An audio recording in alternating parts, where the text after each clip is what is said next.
Here in Devon, in the tranquil Tamar Valley, is a port that once bustled with industry. Overground, farmers supplied Britain's growing towns and cities with fresh produce. Daffodils, set for London. While underground, miners extracted copper and precious minerals. Firing! Now at Morwellham Quay, archaeologists Alex Langlands and Peter Ginn and historian Ruth Goodman are going back in time to the early 1900s to live the lives of Edwardian farmers for a full calendar year. They'll not just be farming, but getting to grips with the rural industries that once brought wealth to Devon. Oh wow, we got something! So far, the team have breathed new life into the farm, undertaking high-risk ventures and turning to the latest farming practices of the age. Look! Just down here, we have trout. We have succeeded in our new enterprise. Now it's December on the Edwardian Farm. With winter set in and Christmas looming, the team face the challenge of earning a living in one of the hardest months of the year. They need to profit from their livestock. That is never a job I enjoy. Leave the farm in search of work. Look! A hot tap! Whoa! And head to the coast to reap the ocean's bounty. Oh, Peter, we're in luck again, mate. Really? We're in luck again.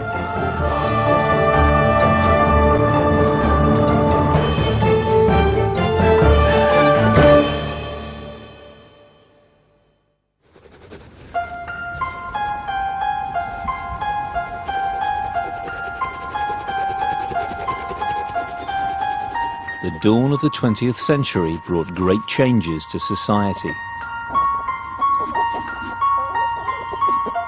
The Industrial Revolution had enticed rural workers away from farms to the cities, with the promise of higher wages and a better standard of living.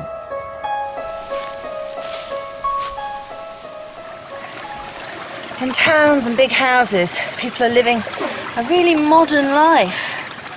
On motor cars and piped water and WCs and all the other benefits of the Edwardian age, and yet out in the countryside, quite large numbers of people were still having to deal with a very much older way of living.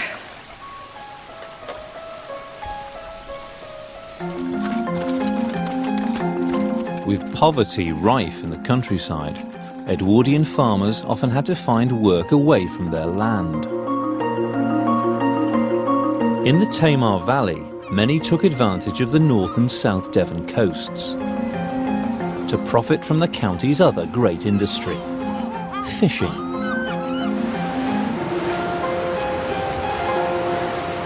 Now, there would have almost certainly have been dedicated fishermen at the time who would have spent their whole lives fishing, but there's also that class of people who were kind of fishermen farmers, people who had 1 foot on the land and 1 foot in the sea. So we're hoping that we can turn our unskilled farm labourers' hands to a bit of fishing, and maybe with a few crab and perhaps a lobster, we'll be able to make ourselves a few pennies before Christmas.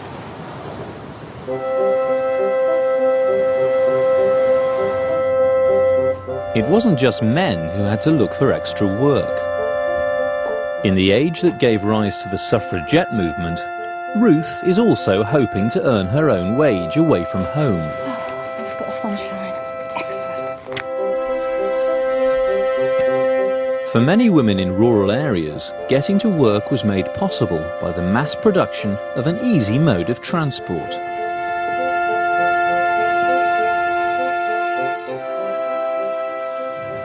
Got this bicycle. I'm really excited about it because in the Edwardian period they were suddenly available to everybody, including really ordinary people, and means that there's a new way of getting about. You can travel much bigger distances. It gives you a real freedom, especially for women. So I'm quite excited about having a go at this Edwardian bicycle, and I've got a book to tell me how to ride it. we go. It's under B for bicycle.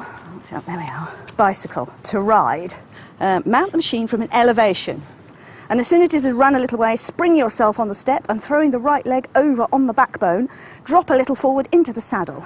And the moment the machine appears to be falling to the left, draw the left hand a little towards you, have the effect of turning the driving wheel in the same direction, readjusting the balance. Flipping heck, how would you ever learn to ride a bike from instructions like that? Some people, you know, actually made these available as a sort of form of charity so that ordinary people could get jobs, get on your bike and find a job. It really meant something. Here we go.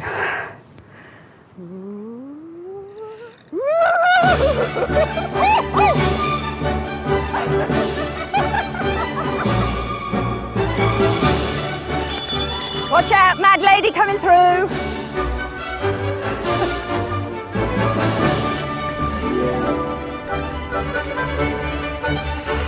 The bicycle enabled women to become an integral part of a more mobile workforce. Wow, speed, freedom, it's just great.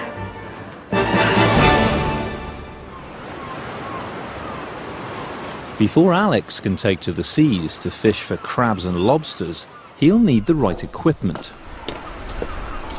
He's come to meet Cornish fisherman and craftsman Nigel Legg. Nigel's been making traditional lobster pots for over 40 years.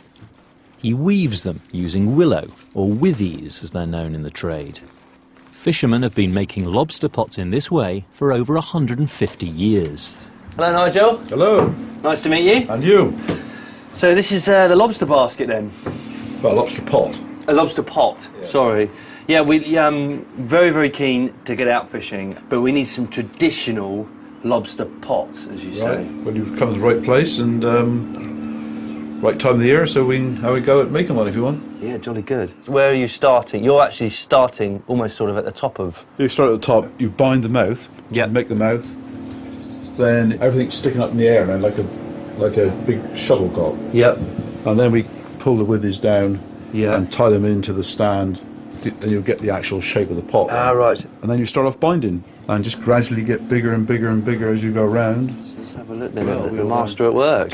Well, I don't know master, but the binding now is getting a little bit small, so I'm just going to add a couple of withies to it. Right, so okay. Just cripple the ends like that. Cripple the ends. Yeah, just bend them. Right. Bend them, and you'll trap them under that bar there. So they're in underneath now, trapped, so they can't come out. And then just Yep. catch a spinald and Okay. like that. Get a twist, right. It's always the way with these crafts. I get these fantastic windows into the crafts world, and I think to myself, God, I'd love to do that, but you know, crafts are like this are really, you know, a life's work. Well, it's a little bit of fun now. It's still hard work, but years ago it certainly was different. Now you had to do it because it was. If you didn't make pots, you didn't go fishing. Yeah, of course. And you had the old man there, sort of giving you a swipe with the withy. Occasionally, every time you got it wrong. So it's. He's not there now, is he? He ain't here now, no. Right. Once Nigel finishes binding the sidebars, he's ready to weave the bottom of the pot. Just grab a handful like this, Yeah. in underneath there. Right. You can see the shape of the pot coming now. Yeah, definitely. You see a lobster in there yet? Not yet. Go put the bottom in there. Right. Okay. So the whole thing is woven together in effect. Okay, well all we're doing now is going towards the middle. Yeah. Peter and I are quite anxious about this. You know, how long are we going to have to sort of spend on the coast, fingers crossed, waiting for that lobster? This time of year, about 3.5 months, is it? No, if it was fine weather, I wouldn't be surprised to have a catch of 4 or 5 crabs and 2 lobsters. Really? I wouldn't be surprised. So we could come good here. Could do, yeah. I also wouldn't be surprised if we didn't catch anything. Oh, it's closing it all up. Yeah, just tighten it all up. Brilliant. Well, that's your pot. There it is. Down to you now. Yeah. I can't do no more. Well, good luck. Well, thanks ever so much for your time, Nigel. That's right, no problem. It's been a real pleasure. Alex and Peter's success as fishermen will depend on the coast's unpredictable weather. They've agreed to exchange their labour for a share in the catch with Brixham fisherman Bill Wakeham. Bill has spent his working life at sea, catching crabs and lobsters off the South Devon coast. A fisherman's ability to make a living has always been dictated by tides and winds. Hello there, Bill. All right. Hello, how are you? All right. Hi. Could have been a better morning. Is there Yeah. a problem with the weather? Yeah, you got old easterly swell here, onshore breeze, Right. and you won't go anywhere today with this. You know, even knowing what you're doing. Right. So this wind would blow us into the shore. Yeah, and smash you up, and the old swell that's in the water ain't going to do you no good at all. So it's off for the day then. It's a non-goer. That's a real shame. Yeah, it is. Put it this way, you're better off a starving fisherman than a dead one. Do you think this will last for long? Well, I'm hoping not. You know, it can be here for a week, 2 weeks, 3 weeks even. What we do then is vice versa. I'm going to look for a job on a farm if it goes on too long. Yeah.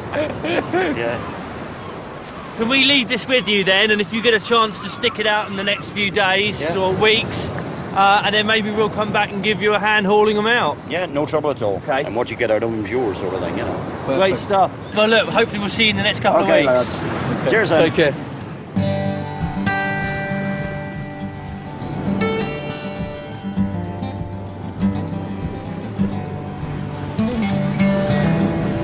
That is such a shame. I know, it's a big disappointment, isn't it? Really looking forward to it.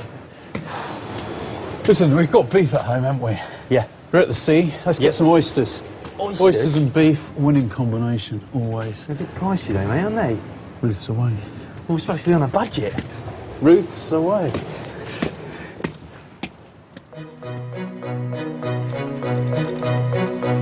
Like many Edwardian women, Ruth is after part-time work as a domestic servant.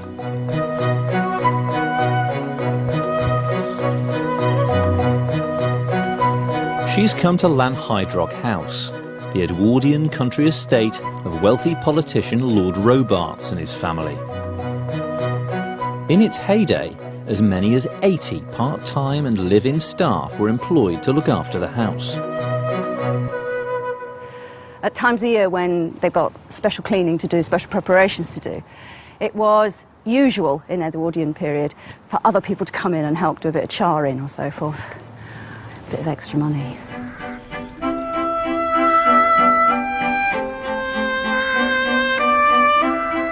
Lanhydrock House was almost destroyed by a devastating fire in 1881. It was rebuilt with a new design that reflected the high morals and the strict Anglican principles of the Robarts family.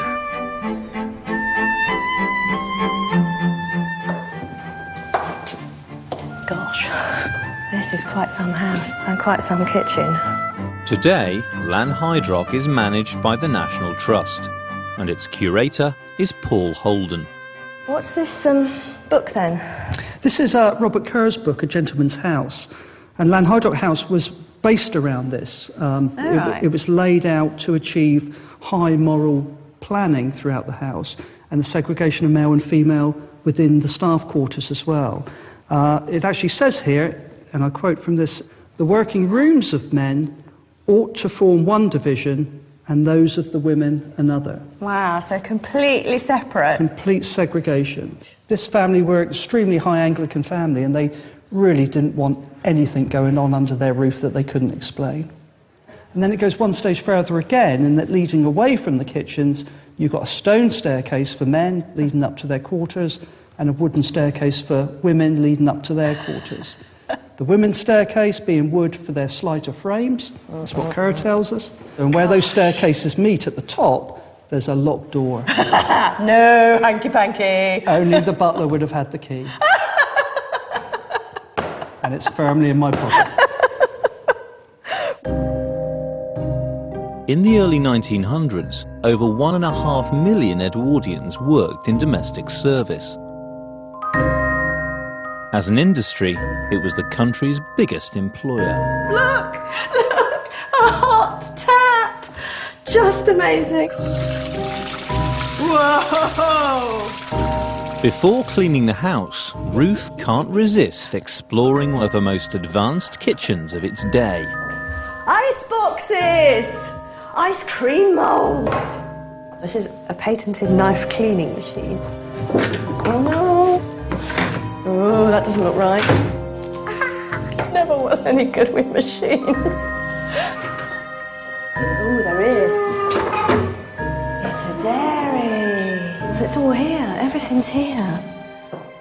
Absolutely everything you'd want. In wealthy Edwardian houses, few women were ever employed as head chefs. But there was no shortage of less glamorous jobs. This is where I really belong, isn't it? In the sluice room. Lowest to the low.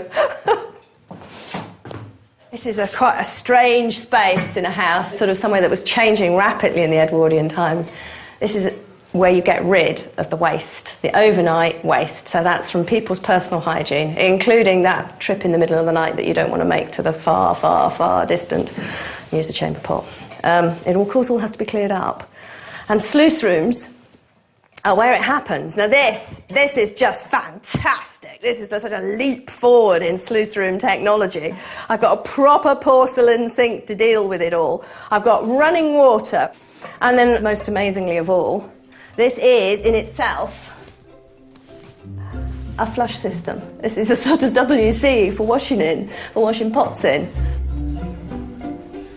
By the start of the 20th century, flushing water closets were being widely used in wealthy Edwardian houses. If it's more than you might imagine, then we've got the cistern. Although systems varied greatly, the most commercially successful was the valve and siphon design, invented by Thomas Crapper. And this wasn't the only innovation that promised to revolutionise domestic life. Ah, and there is the future. Look at that. Gosh. The Star vacuum cleaner. That's the carpet end. And then we've just got a cylinder that you pump. You pump up and down like a churn. Oh my giddy aunt.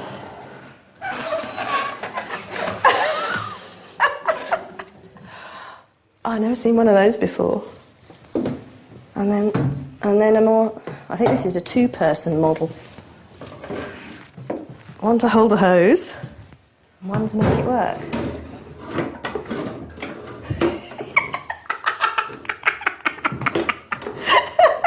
He's mad! Despite needing help to operate it, this latest Edwardian contraption was far more practical than the first vacuum cleaner, invented in 1901. That required horsepower, a petrol engine, and 6 people to feed long hoses through windows. I'm definitely going to need somebody else to help me with this. However, as Ruth and her helper Felicia soon discover, the later hand pump models didn't necessarily make housework any easier. Is it doing much suction? No. So should we try the other one? Is anything coming out of this one? Oh, yes, definitely. I can hear it. That sounds more like it, doesn't it? It's not the easiest thing to control, is it? It is picking things up. Yeah. Who would buy one of these? I think they're the sort of thing you buy for somebody else. You buy for your servants, you know? It would be a lovely idea, I think. We should have those in the homes. The maids will enjoy using some. Yeah. I'm sure it'll be much more hygienic. Generations of maids muttering under their breath. Yeah, bring back the dustpan and brush. I'll go and get it. Yeah.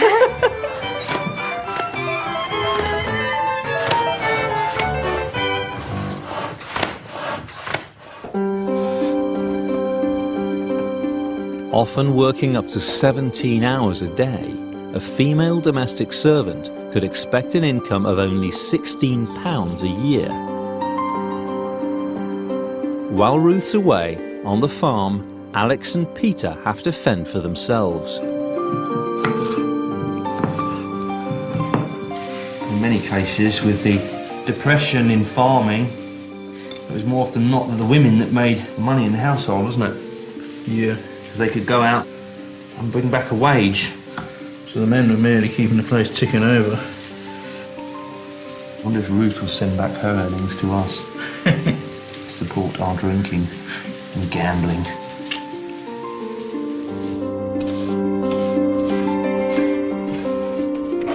Work like this was a reality for so many women in the past in Britain. Whether it be in a grand house like this, which obviously is at the very top end of the work, or a very ordinary house skivvying away. It's hard to think of a family that hasn't been touched by domestic service somewhere in its history. It's almost a history of female life, domestic service. In Ruth's absence, Peter is attempting to cook carpet bag steak, a popular recipe of the time. I've cut a pocket inside the steak and I've stuffed them with oysters, hence the name carpet bag steak. And in the 1907 recipe version of this, they suggested sewing in the oysters. For centuries, oysters had been a poor man's dish. But in the 19th century, disease, pollution and overfishing had all but destroyed Britain's oyster beds. As a result, they became more commonly associated with the dinner tables of the upper classes. Well, I very much doubt we could afford to eat like this every night. Only when Ruth isn't here. It's a pretty blur steak.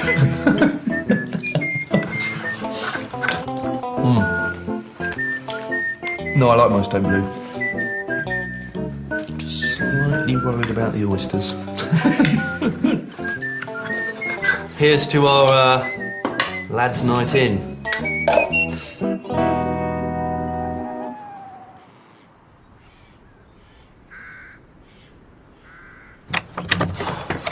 Oh. Last time I let Peter anywhere near the kitchen.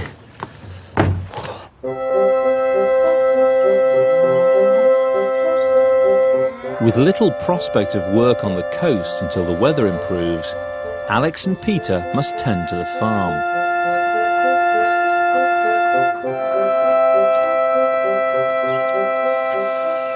Because of the cold, we're going to bring in our calves.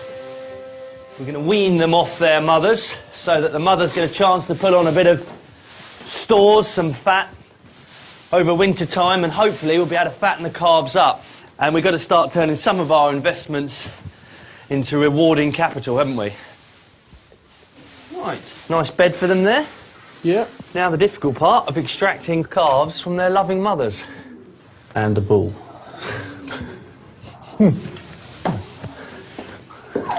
Right, where are they? They're up the top there, aren't they? Separating last season's calves from the herd is a tough yet essential job. See, they already know, don't they, that... Yeah, they know something's up. The cows are pregnant again. Weaning the older offspring allows the mothers to use their fat reserves over the winter to produce new healthy calves next year.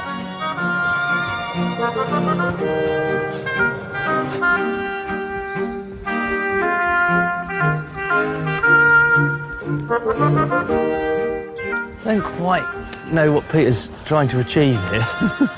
Should he actually catch the animal, what on earth he's going to do with it when he gets to it? What are you going to do, negotiate with it, Peter? Never going to win that battle. Never going to win it. Careful, mate, you look like you need a chair.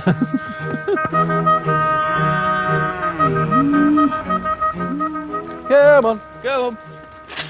A bucket of oats finally does the trick. Come on, it's all about food, mate. It's all about getting fat over winter. Nothing to be frightened of.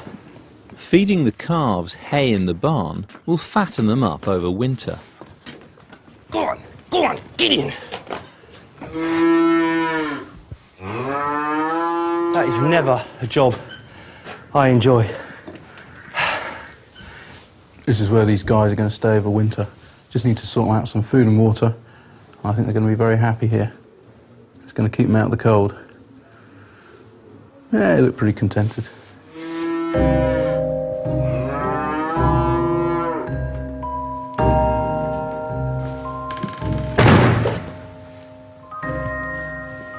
supposed to be seen or heard. It's supposed to be a magic cleaning fairy. The servants' quarters kept really separate, and servants were only up in these areas when everybody else had a reason to be somewhere else. If I hear or see anybody coming, I'm supposed to dive out of sight.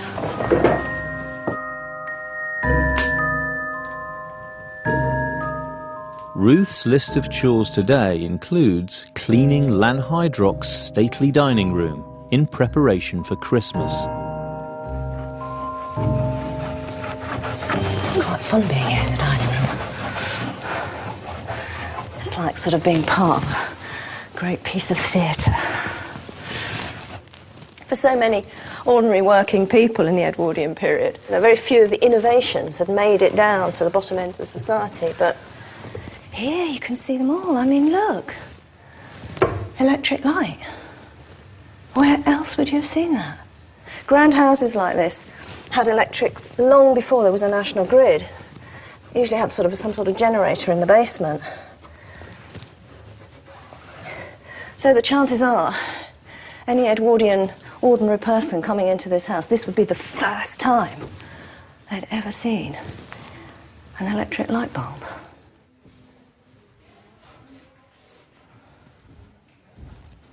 This is a furniture polish I'm using. It's made of linseed oil and then a splash of gin and some black treacle. And the black treacle helps to give it a very warm colour, which is good on this darker furniture. And that slight stickiness helps too for the polishing. It brings up a really good shine. And the alcohol, well, that's sort of there as a sort of binder to make it easy to go on. And then it also makes it easy to develop a shine because it evaporates off, leaving less on the surface. It's a really simple polish, but very effective.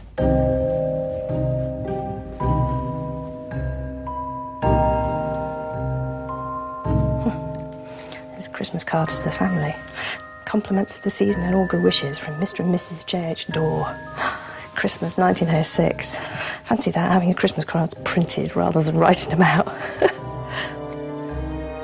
By the 1900s, it had become a custom in wealthier households to send printed Christmas cards, made possible by a cheaper, more reliable postal service.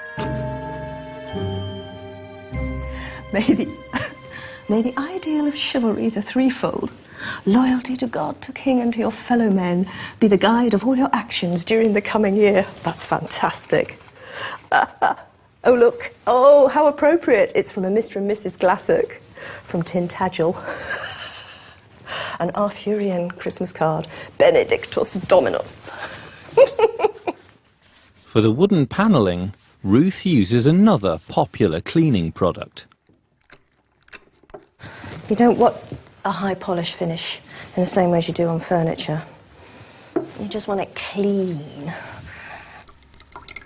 So the best way is a cloth well run out in warm beer. It's just acidic enough to lift any grease. So you're going to get all the coal smuts and dust off. And when it dries, it leaves a very, very, very light stain. You do, of course, have to air the room rather thoroughly afterwards, otherwise you'll smell like a brewery.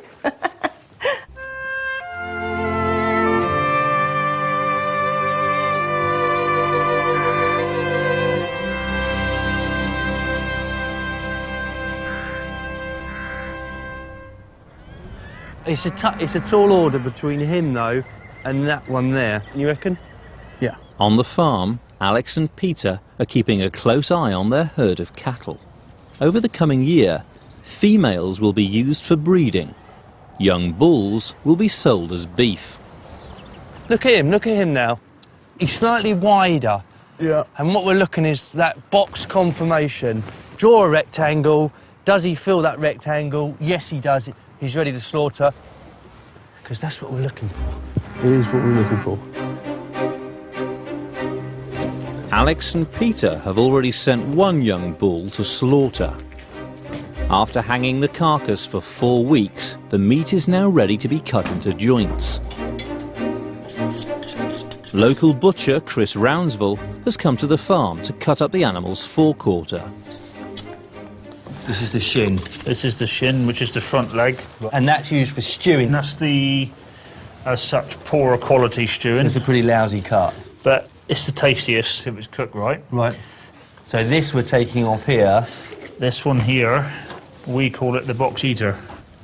That can be sliced up for chuck steak, or we're going to roll it for a roasting joint. Right. So at the moment we're sort of working our way up. We started with the shin and the neck, which are pretty lousy cuts, aren't they? The further up, the better you get. The better you get. Okay. Yeah. Separate the ribs from the brisket now. Right. The brisket joint is taken from the breast section, beneath the cow's first 5 ribs. These bones here certainly would have been boiled up for soup. The brisket is one of the cheapest beef cuts, requiring slow cooking for the meat to be tender. Wow. At the turn of the century, you're having animals butchered for the marketplace. It's not necessarily for consumption on the farm, is it? No. You probably would have gone around with a cart and sold it off to the local villagers, and they didn't have fridges and freezers back then, so yeah, they would have probably slaughtered an animal, butchered it up, and then all the villagers would have come round and... So it's almost to order in many ways, isn't it? Yeah, they would have come and had a little piece each off it. So. Yeah. Facing stiff competition from abroad with traditional crops such as wheat, the Edwardian farmer could still get a healthy price for beef. Then we will remove the ribs. I mean, today, how much would a bullock slaughtered and on the butcher's counter with all the work done, how much would you be getting for it? Depending on the size, between £1,500 and £2,000. Right. There's a lot of expense to come out of it. Refrigeration costs, your waste disposal costs, slaughter cost. That's today, though, but of course in Edwardian times... They would have just slaughtered it themselves, so... Yeah. So it's quite a nice earner then, actually, isn't it? For an Edwardian farmer, the proceeds from the sale of a single bull would have been equivalent to a month's wages. And we're going to put a cut sort of halfway up. In those bones, you'll see there's a little soft centre. Yeah. That's your marrow. Now, when that's been opened up, that will help the marrow to come out and flavour the meat. Right, OK. Right, so that's number 2. That's your rib. And that you just cook like that? They would cook that like that, yeah. Bit of rosemary, maybe? Yeah. Delicious. OK, next up.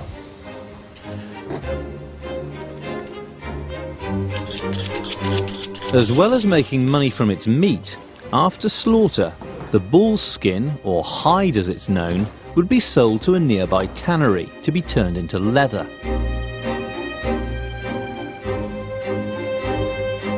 Peter has come to meet tannery owner Andrew Parr to see how the process works.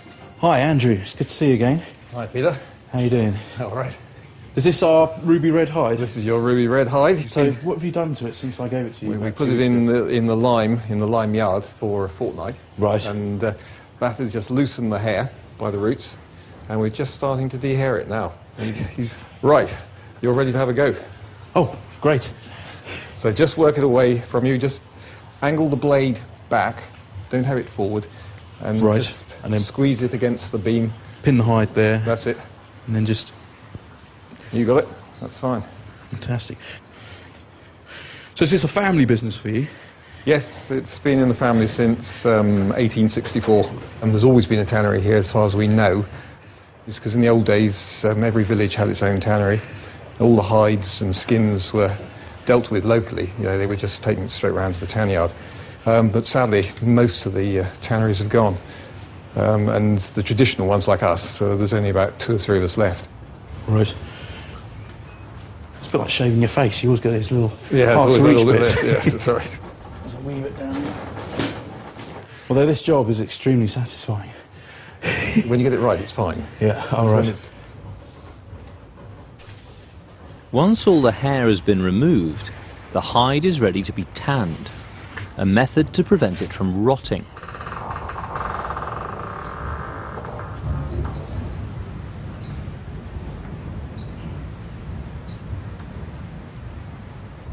Hides are attached to a frame in a weak mixture of water and oak bark. It's then agitated constantly by a giant water-powered stirring machine. We're taking a raw hide, which is all putrefiable, can go off, and we're converting it into leather. And you can't reverse the process.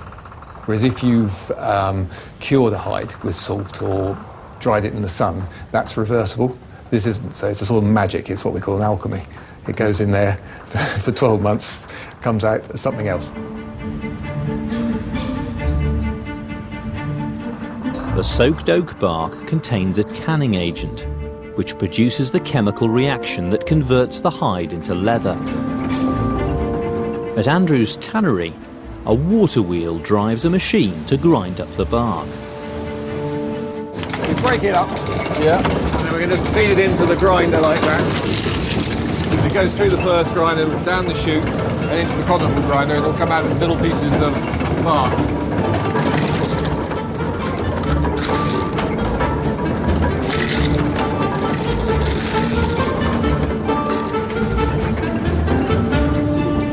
After soaking for 3 months in a weak oak bark mixture, the hides are then placed into a stronger solution. And how many hides go into one of these pits? We can put 80 into a pit. So they must be quite deep. They're a good 6'6", these. Right. But you'll be all right falling into this one because there's quite a lot of leather in there already, so you won't go to the bottom.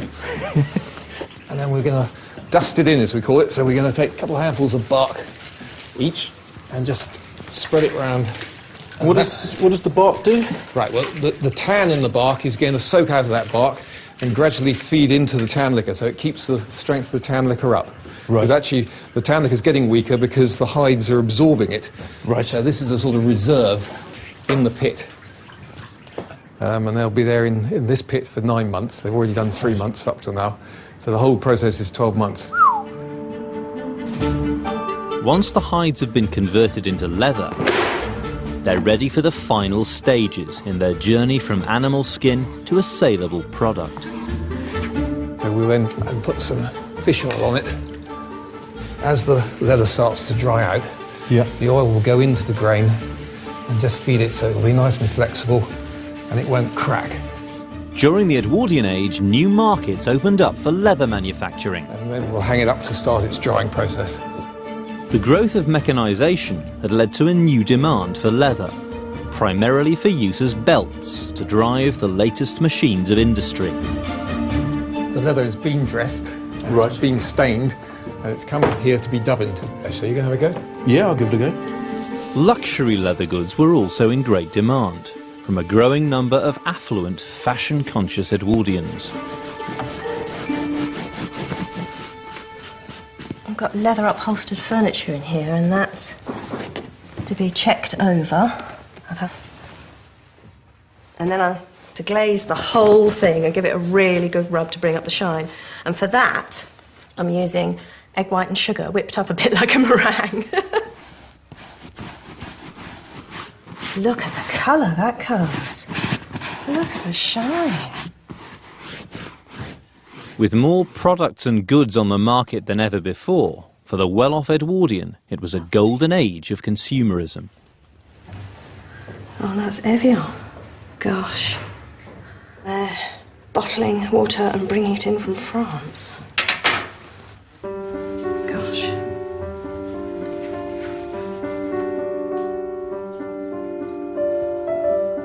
The Edwardian period is the last great blast of country house living, when the money was there, the estates, the power were all still in place. This enormous division between this sort of way of life and everybody else. At its most extreme, perhaps. Here I am, polishing silver and thinking, are we going to have anything for Christmas dinner?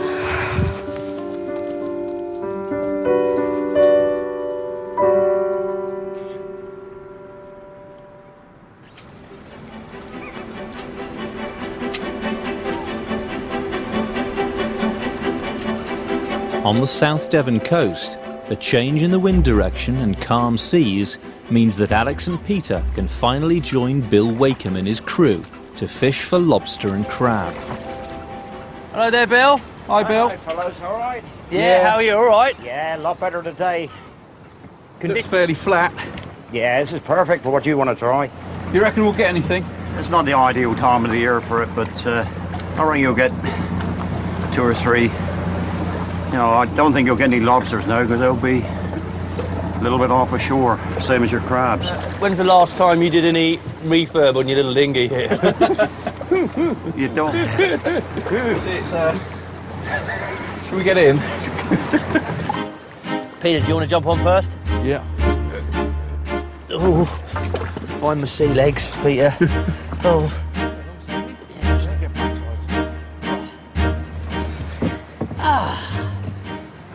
And why not? A bit of light rain. Just what the doctor ordered. 3 days ago, Bill left 6 weighted and baited pots on the seabed. So are they our first cork floats over there? Yeah. They're attached to rope and corks so that they can be retrieved. He's just coming your side, isn't he? Okay. Should we just pull this up, yeah? Yep. Blimey. It's a lot longer than I thought it was going to be. Right, here's pot number 1. You got it? Yep. Just a minute, let me turn it. Well, we got Stones. a couple of stones and a couple of bricks in here. And you got another pot on the end of that as well, by the way. Yeah. Oh, right, another They're pot. in pairs. Right, how's that one? Big coming. Oh, whoa, we got something. Oh, Look. hello. Hello, my little pretty. One. How do we get him out then? Just reach in and... Grab him by the back. Okay. Yeah. Do you want to do this one or shall I? Go on then, here you go, Peter. Quite happy to let you do the dangerous bit. Come here. Steady, Peter. Come here. He's putting up a fight, this one. He is. Looks like he's got the better of you there, Peter. He's hanging on for dear life. That's him. There he is. Oh, you got one anyway. There he is. Brown crab. That's what they're called, is it? Yeah, brown edible crab. This is- She crab. It's a she crab Yeah. because we've got a large purse in there. That's it. The male has got a very long, thin one. Yeah. And got a bigger claws. Much bigger claws. Right. Well, you got a sandwich anyway, if nothing else. Right, now, you fellas line me up for the next one. Your starboard? Port. Port. Starboard? Starboard. Which is starboard is... Starboard on my left-hand side, but you always go by the boat. The left-hand side of a boat, if you think of the old rhyme, there's only a little port left. There's only a little port left. Well, we need to go hard port. Hard at port. There she is. An Edwardian fishing crew's pay would depend on the size of the catch. The owner of the boat would have the lion's share, often pocketing as much as 70% of the takings. Peter, we're in luck again, mate. Really? We're in luck again. You got 2. Here we are. Hello, yeah, you have. I mean, on average, how many crabs do you get per pot? Take these You get a breams real out. good one, you know, when there's crab season, really. Anything up to a dozen. Right. Yeah. Just as well there aren't 12 in here, Bill. It'll take me the best part of the day to get them out. There we are. Before the empty pots are returned to the sea, they'll need bait. Pots on. Pots on. Right. You want to put your crabs up as well? Yep. One of the crabs has died and no longer has any sale value, but it will make an ideal bait. Now, this should be putting it onto the skewer. You call them skewers here? Yeah, we call them skewers, and In Cornwall, apparently they're called preens. well, everything's different in Cornwall. Yeah. Excellent. Placed in such a location that where you've basically whatever wants to come and eat it has got to get in. It's got to get in, to go up to it. Right. You got that, Peter? If he's never done it before, Don't go through your hand, Peter. Careful, they're very sharp. They are. Look, you've got that stuff on there. Oh, yeah. There we go. That's it. That's it. That's it. And then There he into the is. funnel. Right. Okay. One baited pot. One baited pot.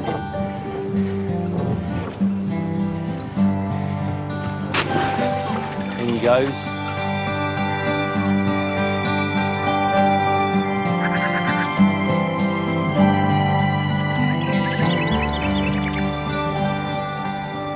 After returning from Lanhydrock, on the farm, Ruth is busy preparing for her own Christmas.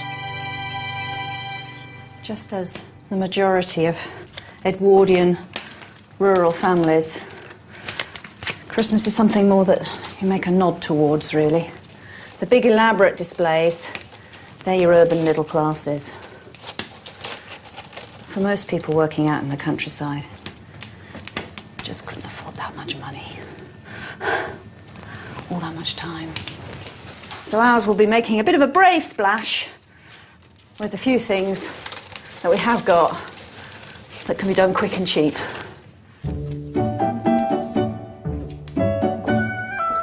Ruth has another reason for wanting the cottage to look festive.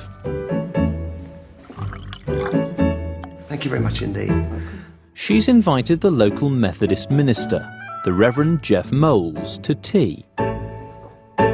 So the Methodist Church must have been quite central to society, mustn't it? It would have been. It would have been the centre of their social life as well as their spiritual life. I mean, the established religion was seen as upper class. Yeah, it was very, yes, it was upper class and it was a bit remote. Whereas Methodism was one of those types of Christianity that was really appealing and aiming itself at the working people. Yeah, it very much appealed to the working class. And of course the preachers, particularly the local preachers, the lay preachers, would have been drawn from the local working people. So they would have understood how they lived. They would have known the concerns because they shared them. Here at Morwellham Quay, the now abandoned Methodist chapel was once the thriving centre of social life for farmers, fishermen and miners. Speaking up for working men and women, Methodist preachers became an important voice in Edwardian politics, both in the growing union movement and the birth of the modern Labour Party. It was the era of what we call hellfire and damnation preaching. Yeah, because it was pointing out. I mean, they spoke against the social evils of the day. I mean, drink was one of them. Yeah. And there were lots of problems. So the social cause was taken up by the people in the channel. So that chapel was really much more important to the ordinary lives of people living here in Edwardian Britain than just a church. Oh, yeah, yeah. Do you think we could do a service for Christmas? I'd love to see that, actually. To get some sort of feeling of how it was, to try and bring back the atmosphere. It would be, that would be great. Good. I hope you'd say that. Thank you. Have you got anything in there? No. Oh, yes. Oh. Hello, yeah, you have. Hampered by heavy rain, Alex and Peter haven't been getting the quantity of crabs they'll need to make a decent wage. This is our final pot. The difference between a pint of beer in the pub tonight and a pint of water back home is in this pot. Whoa. There were 12 in there. They've escaped.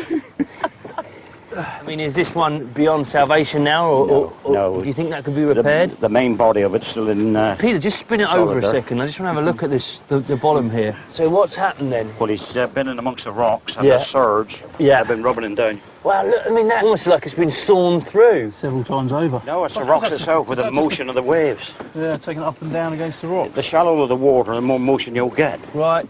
Wow. You know, to try something out like this for an experiment, it's worth the while. But to go through the effort of making these for a season, it just shows the effort that was put into it years ago to make a pot up. Yeah, and to bring in a wage off the water. Well, it's been a fantastic experiment for us, hasn't it?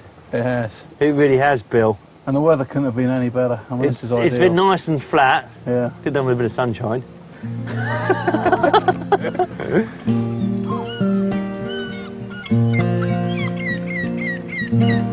There we are, Peter.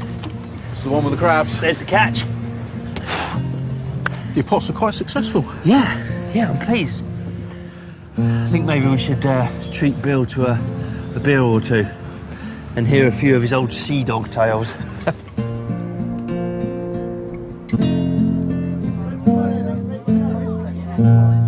The thing is, 5 crabs, 6 pots. By the time you've rebaited the pots, that's 2 crabs. That's half a crab each. Yeah, well, you're saying no without any expenses coming out of that. Yeah, exactly, Peter. You'll be you'll be very as generous. if there's no overheads. Yeah, you know. And then also, you've got to work out for manual labour, me rowing. Oh, right. So how much do we owe you? Tell you what, we'll buy you dinner. I've noticed they've got rabbit stew on the menu over there. As a superstition for fishermen, you don't mention bushcongers, and that's another name for what you just said. The little furry things with long ears, Yeah. white tails. Yeah. Famous for eating carrots. Bugs was his name? Yeah. I tell you what, if there's a couple of fishermen in here, old-time fishermen, you'd be bouncing across the harbour by now. Have you ever seen these pebbles? Yeah. Where they skim across the water and keep bouncing? Yeah. That would have been you. So what you're saying is we should think about really sticking to farming. That's the... Well, at least you won't starve farm, let's put it that way. So cheers. I'm glad you enjoyed it. A great day out. Well, it's been great to experience. Yeah. Here's to not drinking your profits.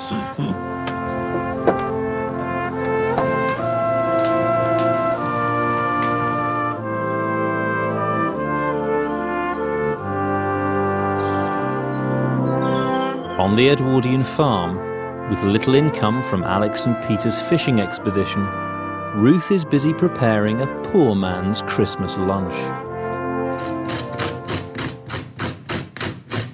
Christmas dinner is going to be one of Mrs. Widgeon's recipes. She was a wife of a fisherman who lived in South Devon in the Edwardian period, and this is what she always prepared for high days and holidays. Warm, hearty, filling, and not that expensive. She just called it baked dinner. Although turkey and goose were coming down in price, beef was still cheaper. So Ruth is using a cut from the farm's slaughtered bullock to cook an alternative Christmas recipe. So you begin with a saucer full of breadcrumbs and herbs with a knob of fat. And that sits in the base of your baking tray. And then you fill the rest of the baking tray with spuds. And unsurprisingly, the spuds form the main part of the meal, so they're to fill us all up. So all around. And that a joint just sits on top of everything.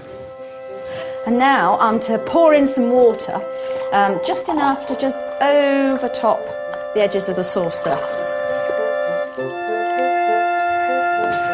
And then pop it on the range. As soon as the water starts to boil, then the whole thing goes into the oven. I'm going to do some root veg to accompany it.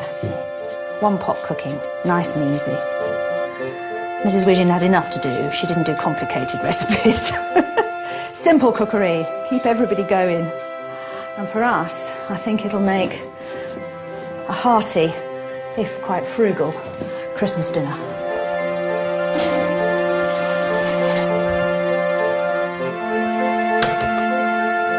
While the beef slow cooks in the oven, the team head off to their local Methodist chapel for a traditional Edwardian Christmas service. Hello, Dennis. Good afternoon. Pleased to meet you. Welcome to Morwellham Methodist Church. Now, you've got some history here with this building, have you? Well, we came here to live when I was about 3-year-old. Right. Went to school here, went to church here. And did you have a particular seat here? We had the third seat back, yeah, we had our own family seat. With our names on the these little... Mum, Right. Mr. and Mrs. Jeffrey, 2 children, 3 children, Right. we were, yeah. And we really had to behave ourselves. There was no talking when we walked into the church. That was it. Oh, right, yeah. okay, so it was church. Welcome, everyone. Welcome to our special Christmas service, a wonderful time of the year. It's wonderful to see you all here joining us in this chapel. In Edwardian times, the preaching would have been a little different. It would have been stern, evangelical warnings.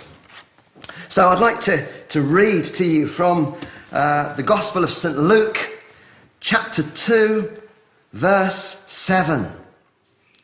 And she brought forth her firstborn son, and wrapped him in swaddling clothes, and laid him in a manger, because there was no room for them in the inn.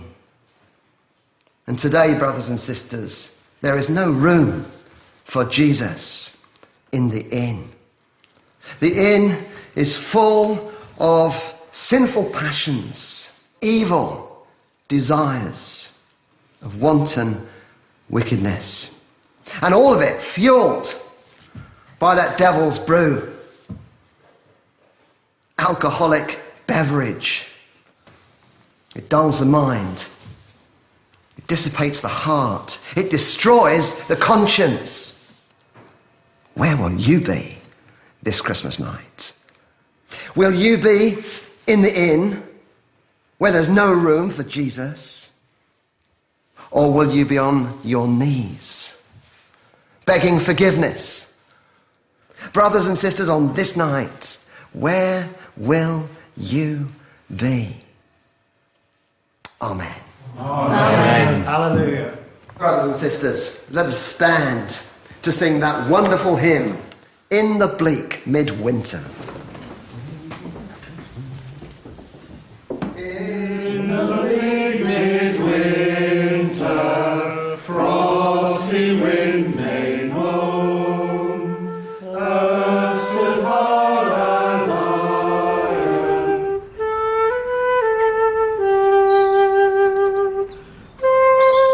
Thank you very much, Vicar, for that. Thank you very much indeed.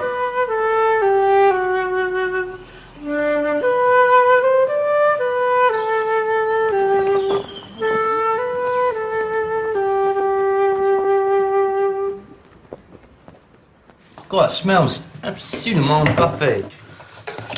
It's just what you like, Peter, nice and pink in the middle. Well, next time we earn a bit of money, can we buy a serving spoon? Buy some serving spoons. Some of our enterprises have got to start paying off soon. Do you want to crack open that sloe gin? Yes, I think so. Just say grace. Oh. For what we're about to drink, may the Lord make us truly grateful. Oh, comes with sloes. A nice syrupy texture there. Oh, listen to that little glug. Thank you very much. That is fantastic. I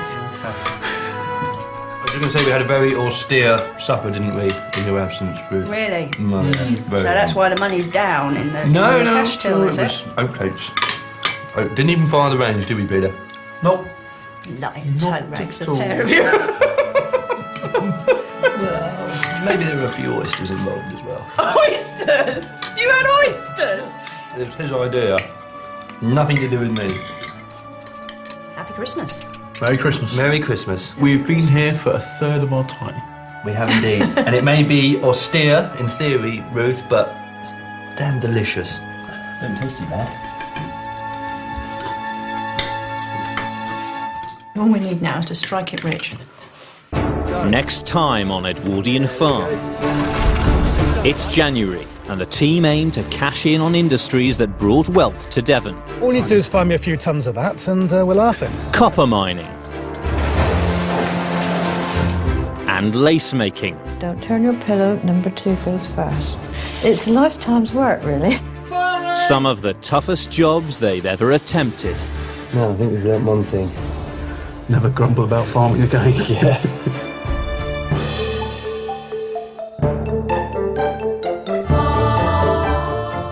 We're a nation obsessed with our homes, but where did it all begin? Make yourself at home with the Georgians tomorrow at 9. Next tonight, the story of civilization continues with the triumphs and legacy of Alexander the Great in ancient worlds. And beginning a new adventure on BBC 4 now, comedian Al Murray raises a glass to Germany.